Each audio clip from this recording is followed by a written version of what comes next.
माता पिता को समय दें जब उन्हें आपकी आवश्यकता हो। उन्हें पीछे मत छोड़िए क्योंकि वे ही आपकी सफलता की असली वजह हैं।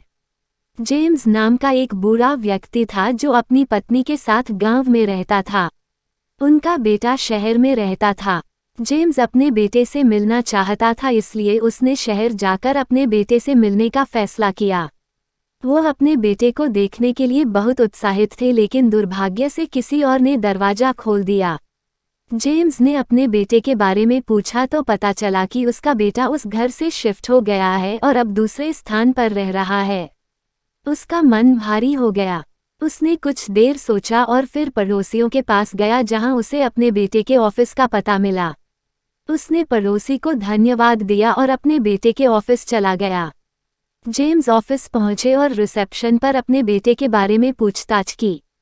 वहां रिसेप्शनिस्ट ने उनके बेटे के ऑफिस फ़ोन किया और उन्हें अपने पिता के बारे में बताया। बेटा अपने पिता के आने से बहुत खुश हुआ और उसने तुरंत रिसेप्शनिस्ट से अपने पिता को अपने ऑफिस में भेजने के लिए कहा। जब जेम्स ने ऑफिस में प्रवेश किया तो उसके बेटे की आंखों में अपने पिता को अपने सामने देखकर आंसू भर आए। कुछ देर दोनों में साधारण सी बातचीत हुई और फिर जेम्स ने अपने बेटे से कहा, बेटा, तुम्हारी माँ तुम्हें देखना चाहती है। क्या तुम मेरे साथ घर आ सकते हो? बेटे ने जवाब दिया, सॉरी पापा, मैं अभी घर नहीं आ सकता क्योंकि मेरे पास बहुत काम है और अगर मैं अभी जाता हूँ तो मैनेज करना मुश्किल होगा। जेम्स मुस्कुराया और बोला, कोई बात नहीं, आप अपना काम कर सकते हैं। मैं शाम को गांव के लिए निकल रहा हूँ। बेटा दुखी हो गया और उसने अपने पिता से कुछ दिनों के लिए उसके साथ रहने का अनुरोध किया, लेकिन जेम्स ने ये कहते हुए मना कर दिया, जब तक आप अपने काम में व्यस्त हैं, मैं आपको असहज नहीं करना चाहता या आप पर बोझ नहीं बनना चाहता। आशा है कि अगर आपके पास कभी समय हो तो आप हमसे मिलने आएं और मुझे आपको देखकर बहुत खुशी होगी। जेम्स ने कहा और चला गया। कुछ दिनों के बाद बेटे को अपने काम से कुछ समय मिला और उसने अपने पिता से मिलने के बारे में सोचा।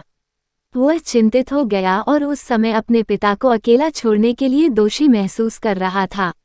इसलिए वह अपने ऑफिस से छुट्टी लेकर अपने माता पिता से मिलने अपने गांव चला गया, लेकिन वह ये देखकर चौंक गया कि उसके माता पिता अपने घर पर नहीं थे। जब उसने इसके बारे में पूछताछ की तो वह ये जानकर चौंक गया कि उसके माता पिता उस जगह को छोड़कर अब दूसरी जगह जा रहे हैं।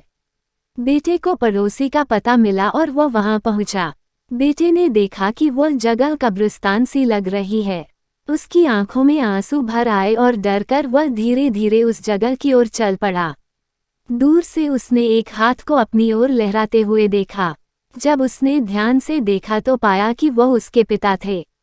बेटा दौड़कर उनके गले लग गया।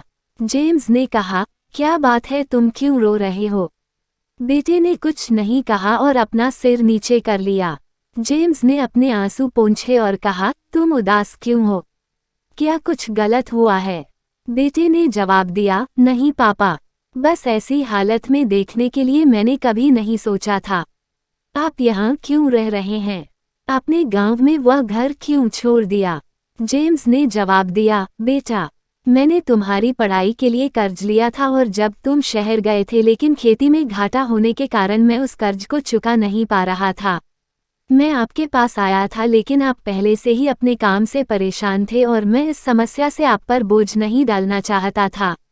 इसलिए उस कर्ज को चुकाने के लिए मुझे अपना घर बेचना पड़ा। बेटा फुसफुसाया, लेकिन आप मुझे बता सकते थे, मैं आपके बेटा हूँ। जेम्स ने जवाब दिया, बेटा, मैं तुम्हें कोई परेशानी नहीं देना चाहता था, इसलिए मैं चुप रहा। मुझे बस तुम्हारी खुशी चाहिए। बेटे ने अपने पिता को कसकर गले लगाया और उसकी मदद करने में सक्षम नहीं होने और उस दिन उसे जाने देने के लिए माफ़ी मांगी। जेम्स ने उत्तर दिया, बेटा, मैं आपको देखकर खुश हूँ और मैं चाहता हूँ कि आप हमारे साथ कुछ समय बिताएं। हम आपसे बहुत प्यार करते हैं और इस बुढ़ापे में आपको देखने के लिए शहर की यात्रा करना कठिन है। बेटा प्लीज़ समय मिलने पर अपने मामा और मुझसे मिलने आ जाना, भले ही थोड़े समय के लिए।